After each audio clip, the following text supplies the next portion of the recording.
Okay, welcome to today's video. Today we're doing the opposition side on round 2 of McGill IV, which is the zombie voting motion. So if you haven't watched the government side, you can go back and watch that video.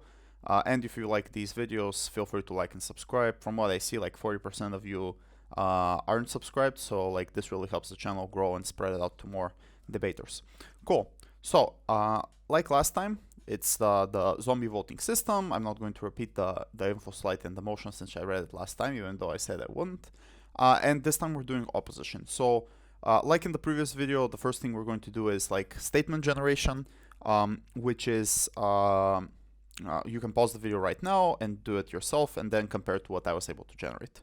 So there are basically like three broad lines of analysis that you could go about here. The first is that this will lead to premature liquidation of companies by workers. The second is that this creates an additional barrier to investment. And the third thing is the principle. The first two are like fairly complex arguments, so I think it will take some time to develop. The third one is a bit but you'll hear my thoughts on it when we get to there. So, similarly to last time, the core framing or the core characterization of analysis of the first argument is whether or not the workers have bad incentives when like looking in terms of this decision, because we know that they have like a vote and it's a simple majority that all that's important. So there are broadly like four lines of analysis that you could run here. The first and most basic line of analysis is that these people are most likely very emotional, the workers. This is because they're in a crisis themselves. They probably experienced some kind of negative outcomes to themselves. This is because the decision itself is super hard. If you think about it, whether or not to liquidate the company, which causes a lot of stress to them.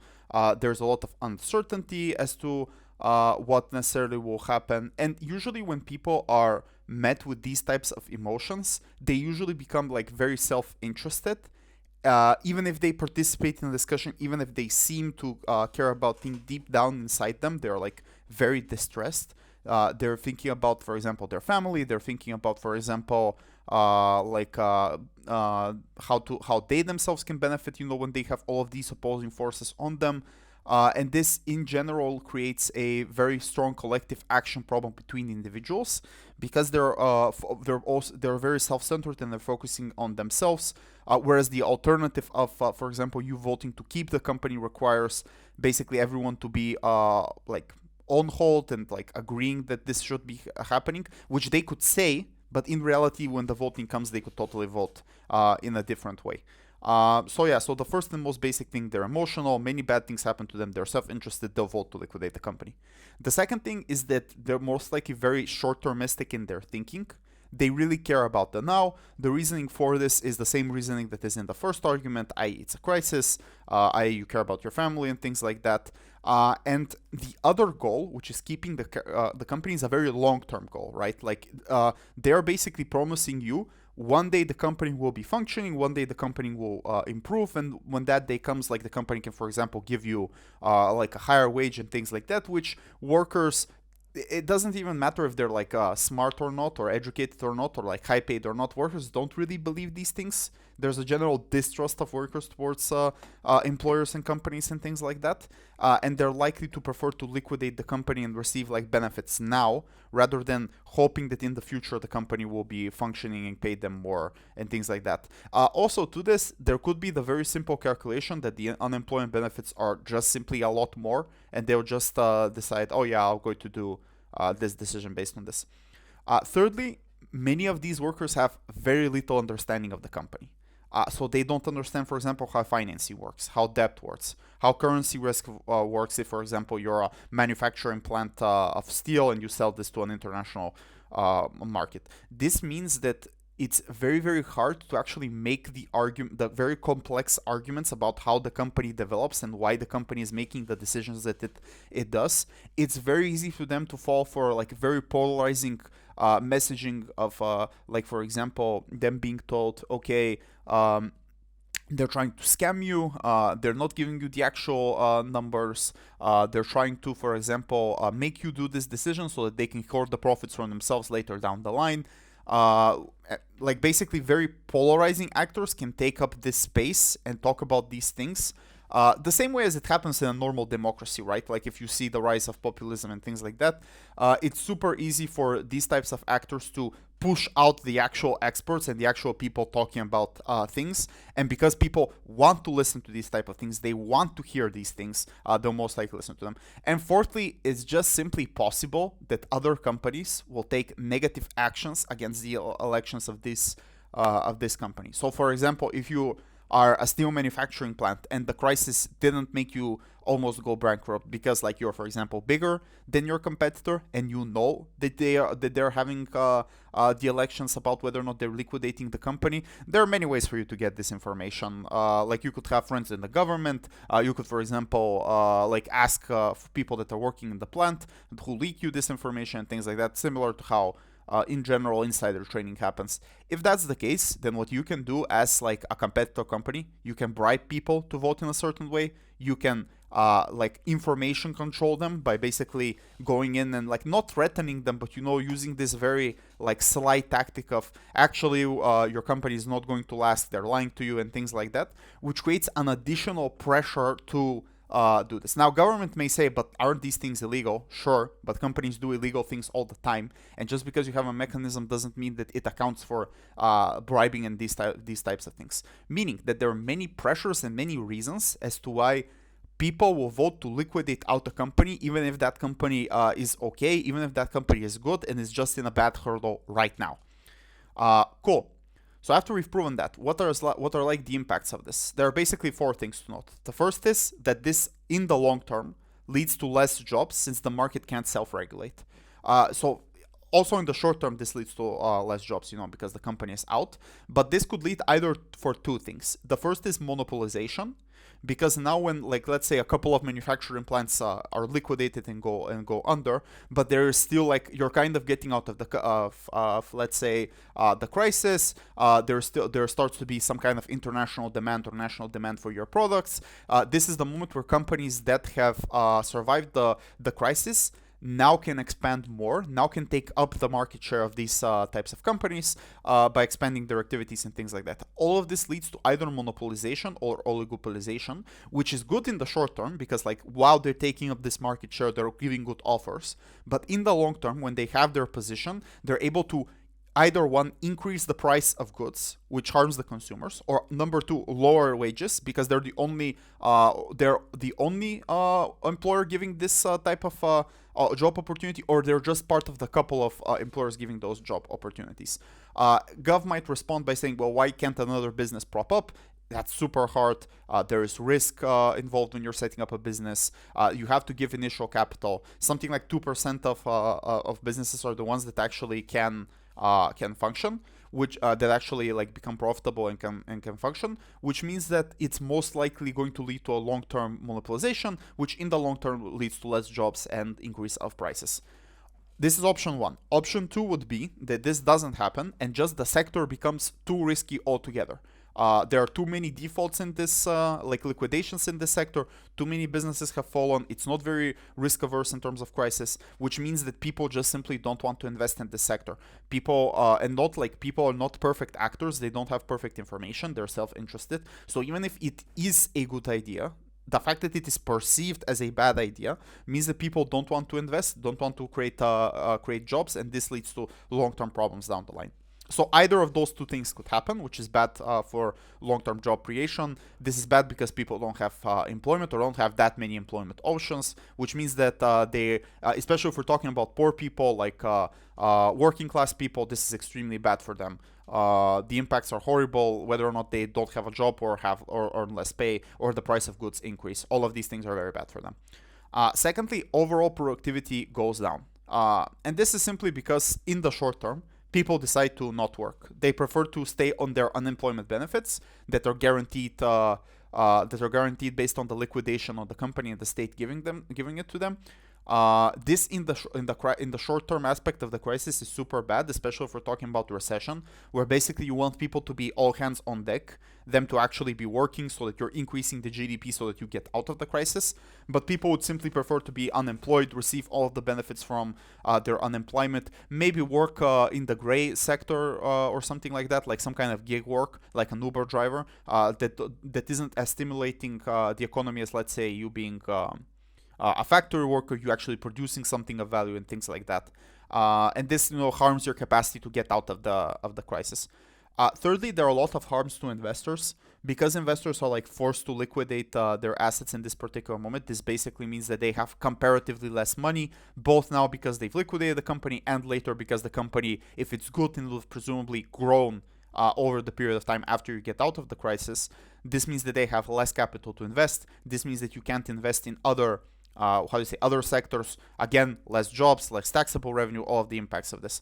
And finally, it's just like a waste in resources. Like you are literally liquidating a company.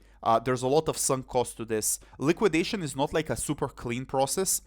In many of these cases, you can't really sell off all of the things. That's why, for example, maybe in the country you live in, you see these like ghost buildings where there used to be a factory there, but now there isn't. And they invested a lot of money, let's say, building the building itself. But now people don't want to buy the building. And then it just stays there and rots over time. It gets destroyed. So that means that all of this investment like that goes away.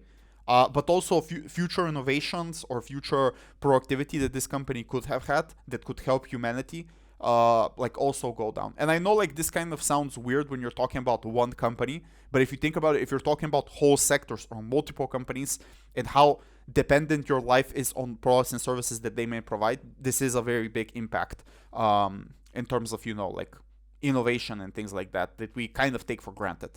So all of these are pretty big harms. They're very bad, and if you just weigh these harms against maybe potentially liquidating some bad businesses and the workers receiving some kind of benefits in the short term, these long-term harms about them being unemployed, not having taxable revenue and things like that is, a very big impact within the debate.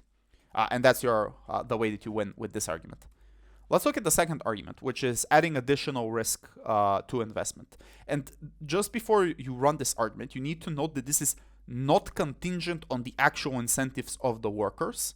The incentives of the workers might even be good, but the fact that there is this additional uncertainty that you're adding into the equation means that investors, when investing, may choose not to invest or to invest in some other things.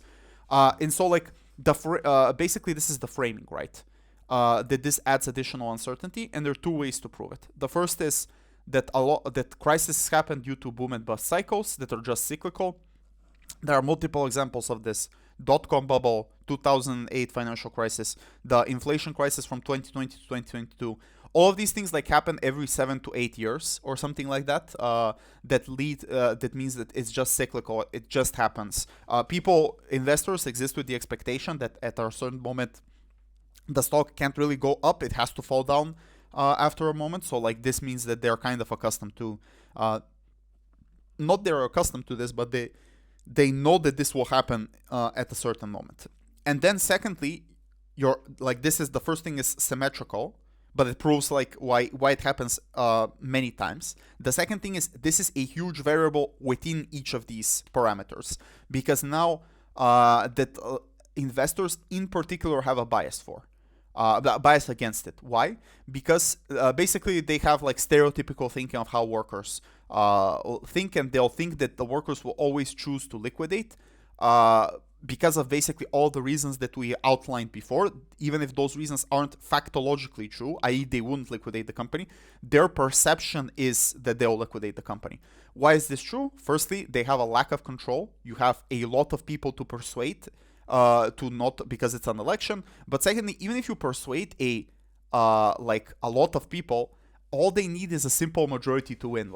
Even if you persuade 30-40% of people to not vote to this, if they have 51% to vote liquidate, then you're totally out of it. So this is actually a pretty big risk to them that they're perceiving, which means that you do not want to liquidate. And thirdly, is that the liquidation is a huge impact for the investors.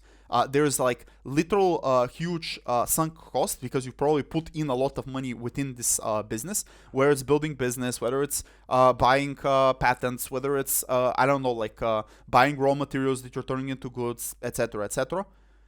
So firstly, it costs you a lot of money, but secondly, you compare this to alternative investments that you can do, which is simply putting your money in bonds, putting your money in stocks and things like that that are less risky. And if the risk to reward calculus is too big, you will opt in for these like less so risky investment options in this particular moment, meaning that certain sectors will simply, or like certain industries will simply not have investment in them if that's the case by these investors, and they'll prefer these less risky investments or not invest at all, which is also an option they might do. So basically, what are the impacts? Firstly, this means less jobs because less businesses are created or less businesses are expanding, which means that in the long term, people don't have access to food, don't have access to work, which gives them meaning, to have access to all these things. Secondly, this means to less tax revenue because people aren't taking risks, and again, we explained, people are not mathematical machines. They make imperfect decisions, which is pretty normal. But and even if like the investment would on paper not make money, but in reality it would make money, they would prefer not to invest in this alternative system when there's so much additional risk, which means that the GDP doesn't grow, which means that you have less tax revenue, which means that all the government services also go down. And finally, you have less savings and the economy doesn't go up. If businesses like don't expand, don't increase their market share, the economy doesn't grow, they don't go public, this means that people don't have access to investing in stocks. This means that their retirement savings or their pensions are also harmed based upon this. So that's a pretty big impact as well that you could weigh. The very simple weighing here is to say, in a crisis, the impacts on the government side are only within the crisis. Our impacts are all the time. Even if there isn't a crisis, people are still afraid that the crisis might happen. And if that crisis were to happen, that the zombie voting system would end up harming their business. Versus an alternative where there is no voting system and this uncertainty isn't in the equation. And simply on this, you can very easily win the debate. Cool. Finally, let's chat about the principle. I think it's better on opposition, but it's not that much better. There's basically, like, the principle goes along the lines of this is an illegitimate form of establishing democratic norms within companies and things like that. You could give the standard analysis that, like the company owners invested in this thing, the company owners took up the risk and things like that, which is totally legitimate analysis. The problem is, one, I'm not sure, it's very hard to weigh this argument in a left-wing debating bubble where all you have to do is to say, oh, we care about the workers more than we care about big businesses, ha ha ha, and the left-wing judge NPC just goes like, yeah, that's probably true. But honestly, even if it's not a left-wing NPC judge, the fact that it's hard to weigh against practicalities, i.e., if someone were to do this legitimately, I explained why we care about outcomes to society, we all the time regulate businesses, like for example taxes, like for example regulations for betterment of consumers, labor regulations and things like that, that limit the profitability of the business but increase benefits to wider society. We just think that this is an additional tool that we are giving out. Then it kind of becomes hard to argue against that too, because we already have lots of precedents as to when we are doing this. So it's not very clear path to victory. There are very easy ways for it to be destroyed. I would advise not to run the principle in this moment. And that's it. Thank you very much for watching this video. I hope it was helpful. I'm going to be doing more such videos, so stay tuned, like and subscribe, and see you in the next video.